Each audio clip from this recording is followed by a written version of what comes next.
నిన్నటి ఘటనలో జరిగిన బాధితులను పరామర్శించి వారికి ధైర్యం చెప్పి అట్లాగే ఏ జ్యువెలరీ సంస్థ అయితే ఉందో పిఎంజే ఆ సంస్థ యాజమాన్యంతో కూడా మాట్లాడి ఏం జరిగిందో తెలుసుకుని అట్లాగే స్థానికంగా ఉండే పోలీస్ అధికారులతో కూడా మాట్లాడి మరి సంఘటన జరిగి దాదాపు 30-32 గంటలైతా ఉంది.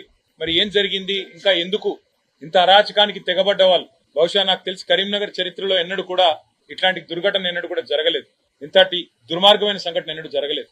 5 పొద్దున్నే 11 గంటలకి 5 దొంగలు ముష్కరులు పిస్తళ్లు పట్టుకొని ఒక షాపులో డే లైట్ లో చొరబడి అక్కడ ఉన్న వాళ్ళందరినీ భయభ్రాంతులకు గురి చేసి దాదాపు అర్ధగంట సేపు ఆ షాప్ ను ఆ ఏరియాని హైజాక్ చేసినంత పనిచేసి చివరికి కాల్పులు జరిపి దారుణంగా దాదాపుగా వారు పడిపోయిన వాళ్ళు చనిపోయారేమో అనుకుని భయపడి పారిపోయారు తప్ప పోలీసులు రావడం వల్లనో లేకపోతే ప్రభుత్వ స్పందన వల్లనో ఏమీ జరగలేదు. కరీంనగర్ లో నేను దాదాపుగా నాకు 45 ఏళ్ల సంబంధం ఉంది కరీంనగర్ తో. ఈ కరీంనగర్ పట్టణంలో నాకు బుద్ధి తెలిసినప్పటి నుంచి ఇక్కడున్న పెద్దలు కూడా అందరిని అడిగినాను, జీవన్ రెడ్డి గారిని, కమలాకర్ గారిని, ఇంకా మా సోదరులందరినీ, ఎప్పుడన్నా ఎన్నడన్నా ఇట్లాంటి సంఘటన గురించి మీరు విన్నారా?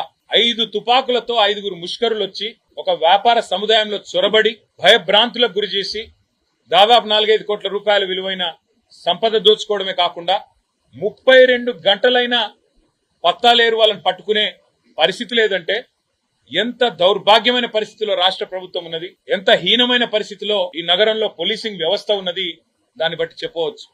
శాంతి భద్రతలను పర్యవేక్షించాల్సిన రాష్ట్ర హోంశాఖ గౌరవ ముఖ్యమంత్రి గారి చేతిలోనే ఉన్నది. మరి ముఖ్యమంత్రి గారు ఏం చేస్తున్నట్టు, ఆయన కింద పనిచేస్తున్న పోలీసులు ఏం చేస్తున్నట్టు దీన్ని బట్టి అర్థం చేసుకోవచ్చు.